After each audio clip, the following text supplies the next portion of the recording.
All right.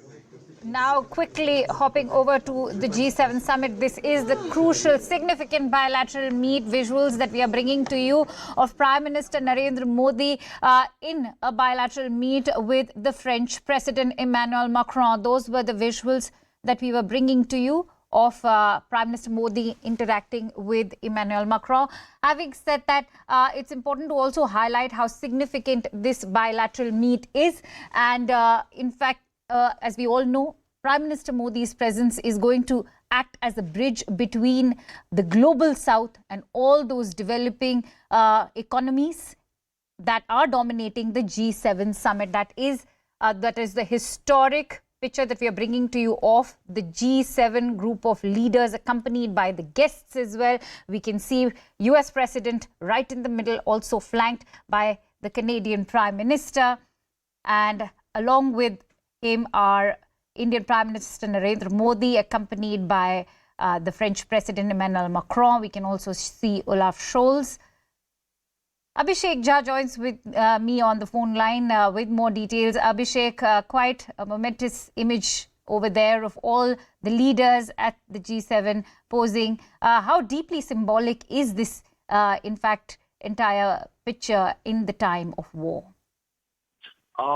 Clearly, Prime Minister Modi's engagement across the system with various G7 leaders present in Hiroshima is very significant because the leadership, the group of leaders have mostly been condemning Russia and putting economic coercion against Russia because of its aggression towards Ukraine, while India has maintained its stance on neutrality and called for a negotiation of peace. So, with a different point of view, Prime Minister Modi's meeting with French President, they must have certainly discussed about this regional issues.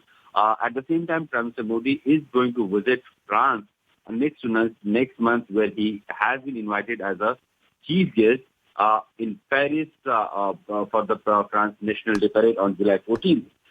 And this meeting of Prime Minister Modi with French President Emmanuel Macron just ahead of that major bilateral visit is also going to boost and ensure that the leaders would be discussing and the priorities that they'll be discussing during the visit of Prime Minister Modi to the French capital secretary.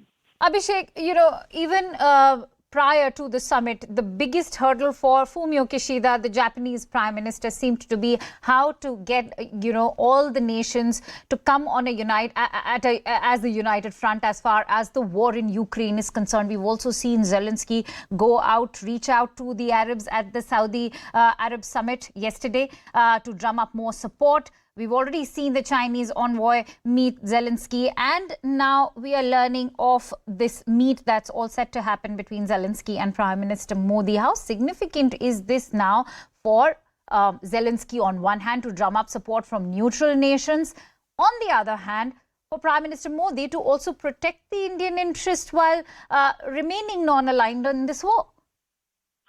Actually, it's quite interesting because when Ukrainian President Volodymyr Zelensky will be in Hiroshima meeting all the world leaders, he will be in a very comfortable setting because most of the leaders there, they have supported Ukraine in its war against Russia. In fact, the latest declaration by the G7 group of nations, it has condemned the Russian action against Ukraine. G7 grouping have been backing Ukraine with financial assistance, military assistance, and also putting sanctions on Russia.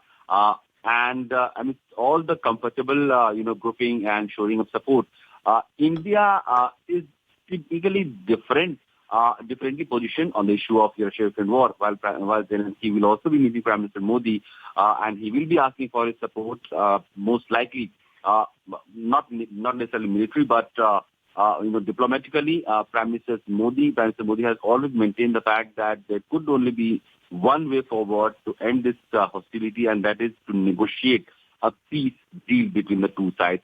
While Ukrainian side has hope that India has a good strategic and traditional relationship with Russia, will be able to put some, sense in Russian side that to end these hostilities towards Ukraine.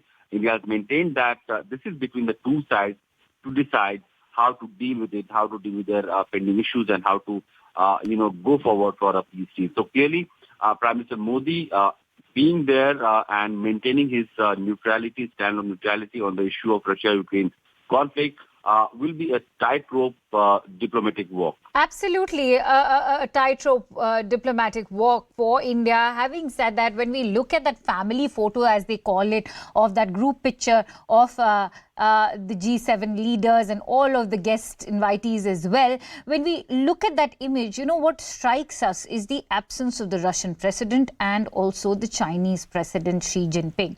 Having said that, we've already discussed how the war has been dominating this summit. Not to forget that countering China is also one major concern for the G7 countries. The Quad meet has also happened.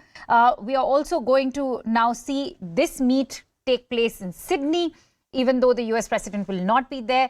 The Pacific Islands particularly remain a huge concern for the world, especially considering it's becoming the new battleground between the South and the West and China. At least this is one area of concern of G7 nation where India is very much on their side. The challenges posed by China's economic rise and its military aggression, its strategic aggression in the neighborhood area is something that India has also been facing for a very long time. In fact, the military standoff between the two sides has been going on for almost 3 years now in the northern sector of Ladakh.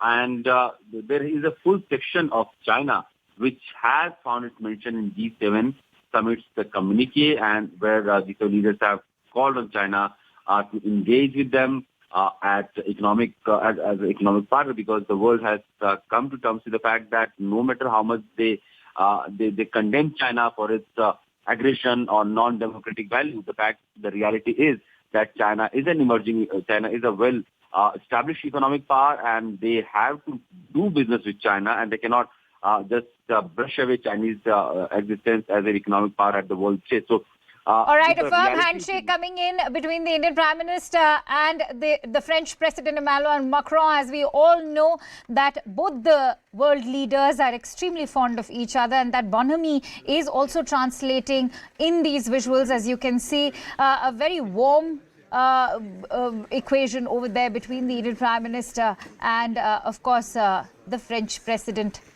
Let's also quickly go back to Abhishek. Abhishek, that bilateral meet has happened, very significant, and much hinges upon, the relationship between the Indian Prime Minister and the French President. Remember, the French President is one person who has always believed that Europe need not toe the same line as that of the United States. That kind of individuality is what Macron brings to the table.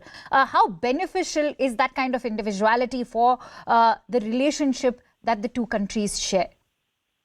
The two countries, India and France, they have shared a very long strategic partnership. In fact, in the recent years, we have seen one of the most advanced, aerial assets Rafale fighter jets have come from France, and there are talks that when Prime Minister Modi will be in France, there could be some major defense deal also that can, start being negotiated from between both the sides. At the same time, France has been supporting India diplomatically also. On various occasions, we have seen in United Nations Security Council, where France is a permanent member. France has backed India's, cause on sanctioning various terrorists in the past.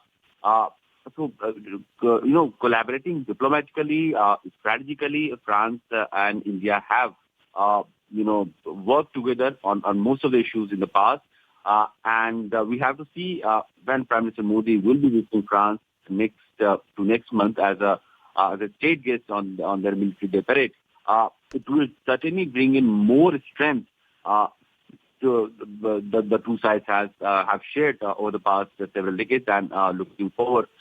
Currently, what Prime Minister Modi and Emmanuel Macron, French President, would be discussing, will be able to know only in a short while from now, because